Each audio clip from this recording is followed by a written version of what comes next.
अस्सलाम वालेकुम प्यारे बच्चों, मैं आपकी टीचर नासिया मिस। आज हम स्टैंडर्ड 6 टेम्पलेट नंबर 18 इंग्लिश पढ़ेंगे। इंग्लिश का हम टेम्पलेट नंबर 18 पढ़ेंगे। Gives gives the appropriate oral and written response in various context. आपको ज़बानी और लिखना है। अलग अलग जो भी सिचुएशन या जो भी चीज़ आपको दी जाएगी उसको आपको ज़बानी भी कहना है और लिखना भी है। Instruction for teacher, ask learner to focus on the word given in the rows. आपको जो भी अल्फाज एक लाइन में दी जाएगी उसको आपको ध्यान देना, उस पर तवज्जो देनी है। Ask them to find out their meaning from the print from dictionary और डिजिटल डिक्शनरी। आपको जो नए अल्फाज होंगे, जो आपको मुश्किल पड़ेंगे, जिनकी मानी आपको नहीं मालूम होगी, उसको आपको प्रिंटेड डिक्शनरी या ऑनलाइन डिक्शनरी में से उसकी मानी मालूम करनी है।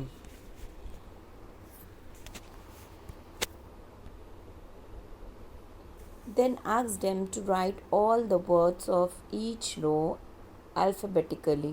फिर आपको क्या करनी है कि आपको अल्फ़ाबेटिकल ऑर्डर में भी उन वर्ड्स को लगाना है।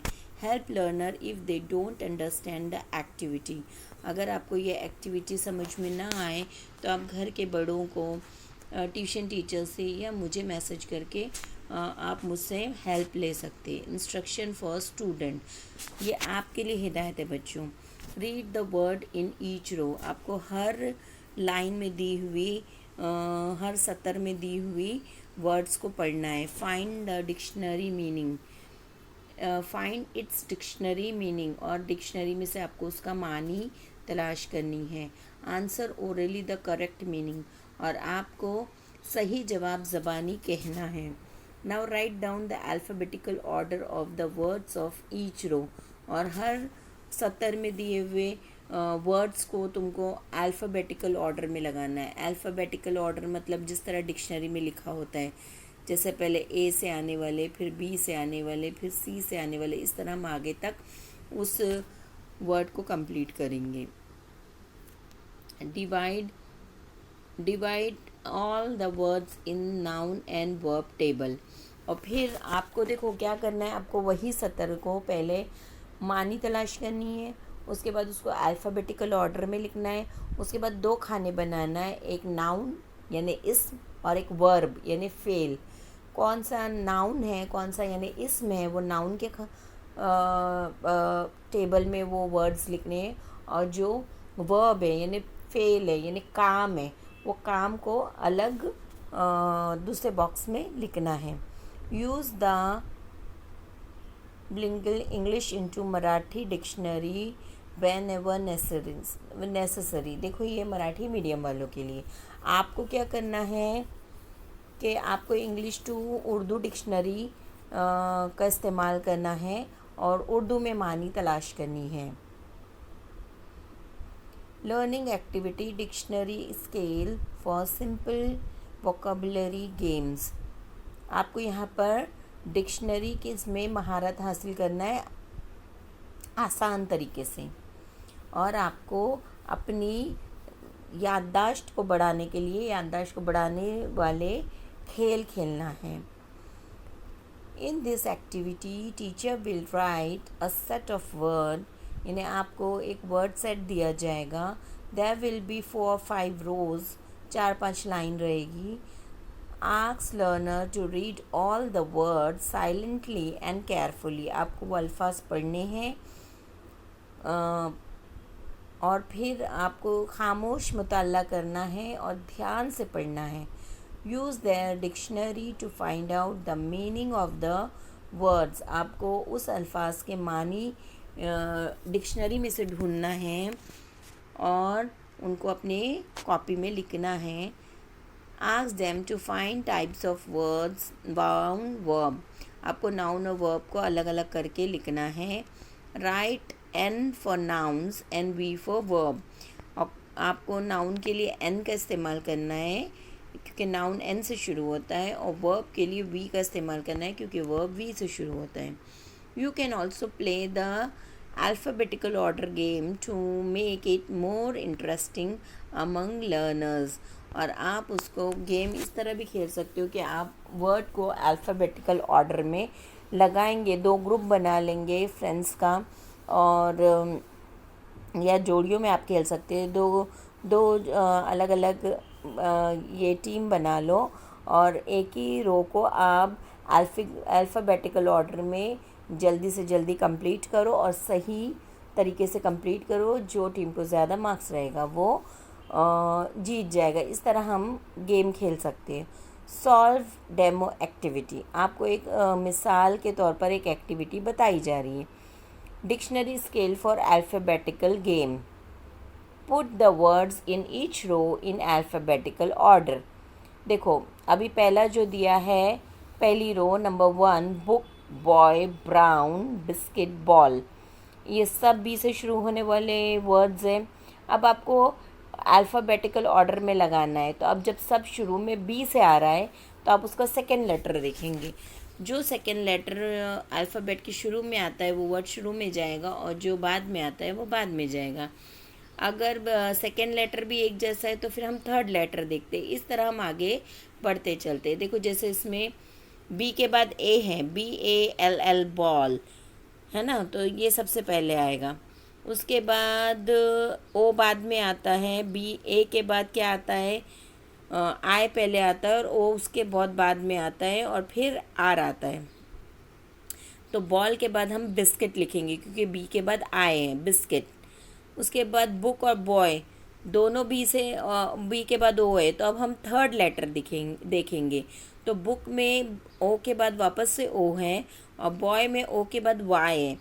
तो अब जब हम अल्फ़ाबेट लिखते हैं तो पहले ओ आता है, बाद में वाई आता है ना। तो थर्ड हम बुक लिखेंगे और फोर्थ बॉय लिखेंगे और आखिर में हम ब्राउन लिखेंगे क्योंकि बी के बाद आर है। तो बी के बाद आर जो है वो सबसे आखिर में आ रहा है। तो इस तरह हमारी अल्फ़ाबेटिकल ऑर्डर क्या बनेगी, ball, biscuit, book, boy, brown. अब इसी तरह जो सेकेंड रो है, frog, fish, farmer, father, friend. अब यहाँ भी देखो सारे जो वर्ड हैं वो एफ से शुरू हो रहे हैं, है ना। तो अब हम सेकेंड लेटर देखेंगे। सेकेंड लेटर कौन सा ए से आ रहा है फिर बी से आ रहा है वो हमको देखना है। अब हम देखेंगे तो ये ही लिस्ट में दो वर्ड है जो एफ के बाद ए है दोनों में। तो अब हम क्या करेंगे, अब हम थर्ड लेटर देखेंगे कि एफ ए के बाद में क्या है। तो एक में आर है और एक में टी है। तो अब पहले जब हम अल्फ़ाबेट लिखते हैं तो आर पहले आता है और टी उसके बाद में आता है। तो इस तरह फार्मर लिस्ट में पहले आएगा और फादर बाद में आएगा। अब हम क्या देखेंगे, अब ये दो तो हो गया। अब बचा फ्रॉग, फिश और फ्रेंड। तो अब देखो एफ़ के बाद फ्रॉग में एफ़ के बाद आर आ रहा है, फ्रेंड में भी एफ़ के बाद आर आ रहा है, लेकिन फ़िश में एफ़ के बाद आई आ रहा है। तो आई अल्फ़ाबेट में पहले आता है, आर बाद में आता है, इसलिए फार्मर फादर के बाद हम फ़िश लिखेंगे और उसके बाद में हम आखिर में लिखेंगे फ्रेंड। सॉरी हाँ, अब हम फ्रेंड और फ्रॉग में देखेंगे तो फ्रेंड में एफ़ आर आई आ रहा है और फ्रॉग में एफ़ आर ओ आ रहा है। तो जब हम अल्फ़ाबेट लिखते हैं तो पहले आई आता है, बाद में ओ आता है, इसलिए पहले फ्रेंड वर्ड आएगा और आखिर में फ्रॉग वर्ड आएगा। तो इस तरह हमारा अल्फ़ाबेटिकल ऑर्डर कैसे कंप्लीट हुआ, farmer, father, fish, friend, frog. इस तरह हम अल्फ़ाबेटिकल ऑर्डर लगाते हैं। अब देखो थर्ड रो में cab, clove, clean, cat, camel, सब सी से आ रहा है। अब कौन सा वर्ड पहले आएगा उसके बाद हम सेकेंड लेटर देखेंगे। तो सी के बाद ए है तो ए सबसे पहले आता है, जाहिर सी बात है वही वाला वर्ड आएगा। लेकिन दोनों कैब और कैमल दोनों में सी के बाद ए है, तो अब हम थर्ड लेटर देखेंगे। तो कैब में CAB है और कैमल में CAM है। तो जाहिर सी बात है अल्फ़ाबेट में पहले बी आता है, बाद में एम आता है। तो हम फर्स्ट लिखेंगे कैब, उसके बाद सेकंड लिखेंगे कैमल और थर्ड हम लिखेंगे कैट, क्योंकि अब वो टी आ रहा है, CAT आ रहा है। तो टी एम के भी बाद आता है, इसलिए थर्ड लेटर आएगा, थर्ड वर्ड आएगा कैट। अब यहाँ पर देखो, आप देखोगे तो यहाँ पर कैब हमने लिख दिए, कैमल लिख दिए, कैट लिख दिए। अब बचा दो, क्लोव और क्लीन, तो दोनों में सी एल आ रहा है, ठीक है। अब हम थर्ड लेटर देखेंगे तो क्लीन में सी एल के बाद ई आ रहा है और क्लोव में सी एल के बाद ओ आ रहा है, तो ये जो है क्लीन ये पहले आएगा, तो हम कैट के बाद क्लीन लिखेंगे और एंड में क्लोव लिखेंगे, समझा। अब हम फोर्थ देखते हैं, steam, chop, mix, get, boil. अब यहाँ देखो ये थोड़ा आसान है। कैसे आसान है?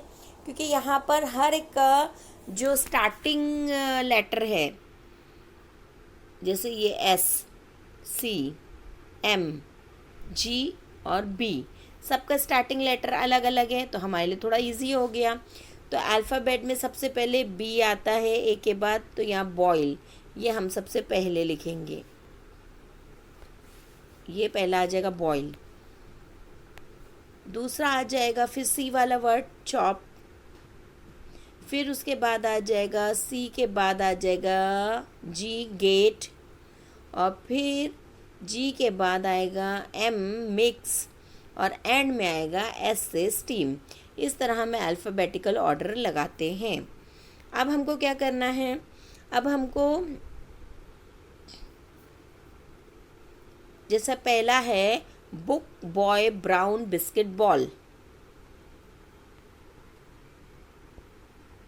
इसको अब हम एक्टिविटी सेकेंड हमको क्या करा था, क्या करने बोला था कि हमको नाउन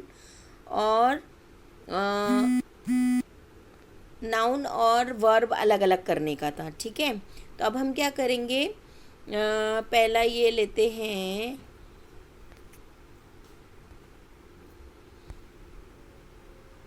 बुक, ये देखो बुक, ये नाम है किताब, बॉय एक लड़के का नाम है इसमें, है ना। तो ये ब्राउन एक कलर का नाम है, तो ये जो है हम नाम में लिखेंगे। फिश, फ्रॉग एक नाम है इसमें, फिश एक इसमें, फार्मर एक इसमें, तो ये सब किस में जाएगा, नाउन में जाएगा। अब काम यानी वर्ब, वर्ब का मतलब होता है काम, तो क्लीन साफ करना, क्लीन साफ करना ये काम है, ठीक है।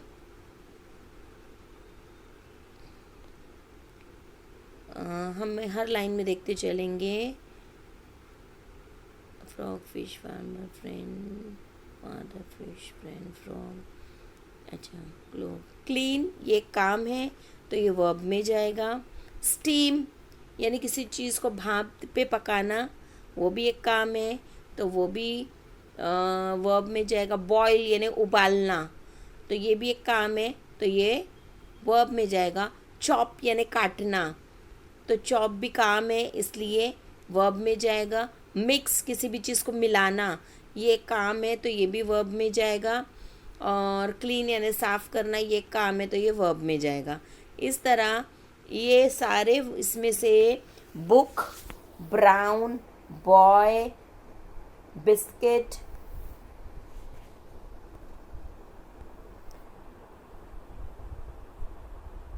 Frog, fish, cat, camel, frog, ये सब जो नाम है ये सब नाउन में चले जाएंगे। इस तरह हम नाउन और वर्ब को कंप्लीट करेंगे। चलो हम आगे देखते हैं। Practice work, activity for practice. Practice के लिए देखो एक एक्टिविटी दी गई है इधर। Read the word in a row, arrange them in alphabetical order, also try to guess and then find the meaning of these words from standard dictionary और online dictionary। यहाँ पर देखो ये दो आपको एग्जाम्पल्स दी हैं, तो इसमें हमको क्या करना है, पहला तो उसको अल्फ़ाबेटिकल ऑर्डर में अरेंज करना है, फिर उनकी मानी भी ढूंढना है डिक्शनरी में से। पहला है पियर, पीच, पोटैटो, प्लम। अब देखो, पियर, पीच, पोटैटो, प्लम, यहाँ पर देखेंगे हम, एक मैं एग्जांपल बता देती हूँ। तो सब पी से शुरू हो रहे तो हमको सेकंड लेटर देखना है। तो पियर में भी ई है, पीच में भी ई है, पोटैटो में ओ है और प्लम में एल है ना। तो ओ, एल और ई में पहले ई आता है, तो हम पहले तो पियर और पीच ही लिखेंगे। लेकिन अब पियर और पीच में से सबसे पहला कौन सा लिखना है, तो हम थर्ड लेटर देखेंगे। तो पियर और पीच दोनों में थर्ड लेटर ए है, यानी सेम है। तो अब हम फोर्थ लेटर देखेंगे। तो पियर में आर है और पीच में एच है, सी है। तो जब हम अल्फ़ाबेट लिखते हैं तो पहले सी आता है और फिर आर आता है। तो इस तरह ये पियर नंबर 1 पे जाएगा और पीच नंबर 1 पे जाएगा और पियर नंबर 2 पे जाएगा। अब यहाँ हम पोटैटो और प्लम देख लेते हैं। तो पी तो दोनों में है, तो हम सेकेंड लेटर देखेंगे, एक में ओ लिखा और एक में एल लिखा है। तो जब हम अल्फ़ाबेट लिखते हैं तो पहले एल आता है और बाद में ओ आता है, इसलिए थर्ड नंबर पे प्लम जाएगा और फोर्थ नंबर पे पोटैटो जाएगा। इस तरह हमारा अल्फ़ाबेटिकल ऑर्डर कैसे बनेगा, पीच, पियर, पोटैटो, प्लम। समझा? इस तरह आपको ये जैसा मैंने पहला कंप्लीट करी हूँ, लिखते वक्त पीच हम पहले नंबर पे लिखेंगे, पियर सेकंड नंबर पे लिखेंगे, प्लम थर्ड नंबर पे लिखेंगे और पोटैटो फोर्थ नंबर पे लिखेंगे। इसी तरह आप नीचे वाला जो लाइन है, डॉल्फिन, कैंगरू, व्हेल, ऑक्टोपस, ये सारे वाटर एनिमल के नाम हैं। तो ये आपको क्या करना है, सारे नहीं हैं, सारे एनिमल्स ही है, लेकिन सारे वाटर एनिमल्स नहीं हैं। तो आपको क्या करना है, इनका अगर इसमें से किसी का मानी नहीं मालूम है तो आप तलाश कर सकते हो। बाकी इसको क्या करना है, अल्फ़ाबेटिकल ऑर्डर में आपको लिखना है। अभी मैंने समझा दिया है, तो सेकेंड लाइन तो आप कर ही सकते हो। तो ये आपको अपने ब्रिज कोर्स की कॉपी में कंप्लीट करना है। Extension activity, parallel activity, arrange such types of alphabetical games to develop dictionary skill. तो हमको अपनी डिक्शनरी की स्किल यानी महारत बढ़ाने के लिए क्या करना है कि किसी भी वर्ड्स के इस ग्रुप को हम अल्फ़ाबेटिकल ऑर्डर में लगाएंगे, ताकि हमारी ये डिक्शनरी स्किल जो है वो एनहेंस होगी, बढ़ेगी।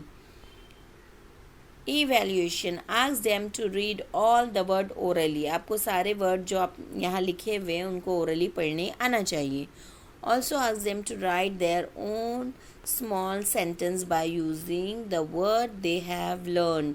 इसके अलावा जो आपने अल्फाज पढ़े हुए हैं उनसे आपको छोटे छोटे सिंपल से सेंटेंस बनाने आने चाहिए। अब लास्ट में है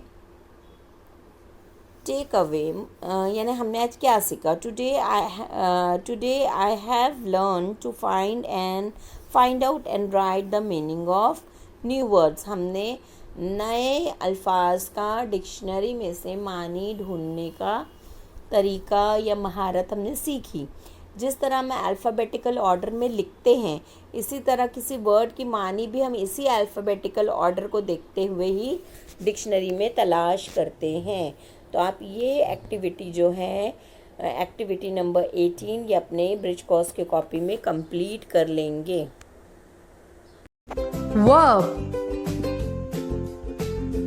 We do a lot of activities in our day-to-day lives, such as we play, read, bathe, write, eat, ride, run, or sleep. All these words that we use to describe our activities or actions are called action words. What are verbs? Verbs are actions that we do. A verb is a word that tells us about an action. We can also call them as action words. Now let's understand this better with few examples. Identify verb in the following sentences. John watches television. The word watches is a word that tells us about an action that John does.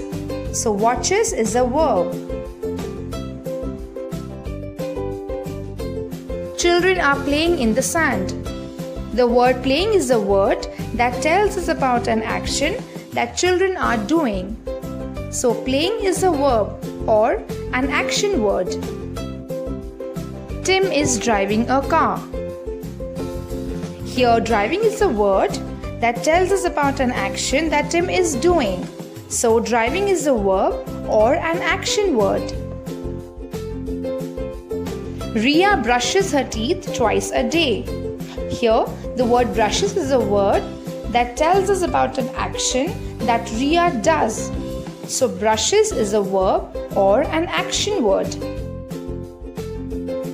The girl is watering the plants. The word watering is a word that tells us about an action that the girl is doing. So watering is a verb or an action word. So we saw the action words playing, driving, brushes, watering and watches. These were all the actions or activities performed by the people. So these were all action words or verb. Noun. Everything that we see around us has a name. Be it be a person, place, animal or thing. All the naming words are called noun. Noun is a word that represents a person, place, animal or thing. We are surrounded by so many people. All of them have names such as teacher, mother, farmer, doctor and many more. Some places around us are school, park, beach, zoo, etc. Animals also have names such as dog, lion, elephant, bear and many more. Things we see have names too, like ball, toys, basket, mug, etc. Let's now identify nouns in the following sentences. The boy is riding a bicycle. Here, boy is the name of a person and bicycle is the name of a thing. So, boy and bicycle both are noun. The cat is on the mat. Here, cat is the name of an animal and mat is the name of a thing. So, cat and mat both are noun. The children are in school. Here, children is the name of group of people and school is the name of a place. So, children and school both are noun. Rohan has a pet dog. Here, Rohan is the name of a person and dog is the name of an animal. So, Rohan and dog both are noun.